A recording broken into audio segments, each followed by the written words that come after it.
કેશોદની ખાનગી હોસ્પિટલમાં દર્દી અને દર્દીના પરિવાર સાથે ઉદ્ધતાઈભર્યું વર્તન ડોક્ટર અને સ્ટાફ દ્વારા કરવામાં આવ્યું છે। આ ચોંકાવનારી વિગતો સામે આવી છે કેશોદના અગતસરાય રોડ પર આવેલી ખાનગી હોસ્પિટલમાંથી કે જ્યાં એક પ્રસૂતા મહિલા ડિલિવરી માટે ગયા હતા। તેમની ડિલિવરી 2 દિવસ પૂર્વે કરવામાં આવી। તેમણે એક બાળકને જન્મ આપ્યો। પહેલા તેઓ ડિલિવરી માટે ગયા એટલે તેમને સિઝેરિયન કરવું પડ્યું અને સિઝેરિયન બાદ તેમણે નવજાત શિશુને જન્મ આપ્યો અને બંનેને ખાનગી હોસ્પિટલમાં જ દાખલ કરવામાં આવ્યા, જ્યાં તેઓ સારવાર લઈ રહ્યા હતા।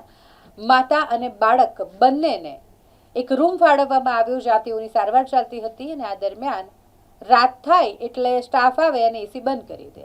આપણે જાણીએ છીએ કે અત્યારે કેટલી ગરમી પડી રહી છે અને તેવામાં નવું જન્મેલું બાળક એક સિઝેરિયન કરેલી મહિલા કે જેણે અત્યારે જ ઓપરેશન કરાવ્યું હોય તેને આ ગરમીમાં રહેવાનો વારો આવતો હતો એટલે પરિવારના સભ્યો સ્ટાફ સાથે વાત કરવા જાય તો તેઓ રકઝક કરે એટલે એક દિવસ પરિવારે જવા દીધું। બીજા દિવસે પણ રાત થાય એટલે એસી બંધ કરી દેવામાં આવી એટલે ફરી એક વખત રકઝક થઈ અને બોલાચાલી થઈ। આ દરમિયાન સ્ટાફ દ્વારા અને ડોક્ટરો દ્વારા ન શોભે તેવા શબ્દોનો ઉપયોગ કર્યો અને પરિવાર સાથે ઉદ્ધતાઈભર્યું વર્તન કર્યું, જેને લઈને મામલો બિચક્યો હતો અને ખૂબ બોલાચાલી થઈ। આખરે પોલીસ બોલાવવાની ફરજ પડી અને પોલીસ ત્યાં પહોંચી દર્દીના પરિવારજનોને પોલીસ મથકે લઈ જઈ અને તેમની સાથે વાતચીત કરવામાં આવી અને ફરિયાદ લેવામાં આવી। પરંતુ સવાલ એ ઊભો થાય છે કે એક ડૉક્ટરને કે જેને આપણે ભગવાનનો દરજ્જો આપીએ છીએ તેઓ દ્વારા એક સુવાવડી મહિલા અને નવજાત બાળકો સાથે આ પ્રકારનું જે વર્તન કરવામાં આવ્યું તેને લઈને ઘણા બધા સવાલો ઊભા થઈ રહ્યા છે। મારું નામ પારડી પરેશભાઈ અમરાભાઈ, કેશોદ તાલુકો, ગામ નોંધણવાવ।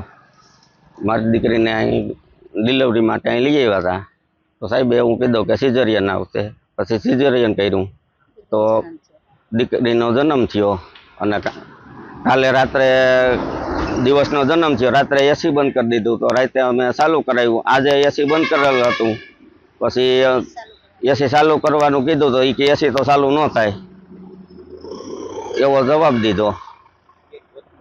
પછી ડૉક્ટર સાહેબના નંબર માંગ્યા તો એ નંબર ન દીધા। પછી એની પાછા ડૉક્ટર સાહેબને તેડાવ્યા તો ડૉક્ટર સાહેબ મારા બનાવીને આરે ગેરવર્તન કરવા માંડ્યા। તારે કે એમાં અટાણે કહેવાય નહીં, નામને તેમને બધું એ કીધું, એને કાટલો પકડીને ઓલું કર્યું। તો પછી એની 112માં ફોન કર્યો, 112 આવીને મારે બનાવીને પોલીસ સ્ટેશને આવવાનું કહીને એ બધાને ત્યાં લઈ ગયા છે। સમગ્ર ઘટના કઈ હોસ્પિટલમાં બની છે? આ ભરડા હોસ્પિટલ, અને ડૉક્ટર સાહેબનું નામ પૂછે તો નામ દેતા નથી। ભરડા હોસ્પિટલ એટલું અમને ખબર છે, ડૉક્ટર સાહેબનું નામ પૂછે તો દેતા નથી।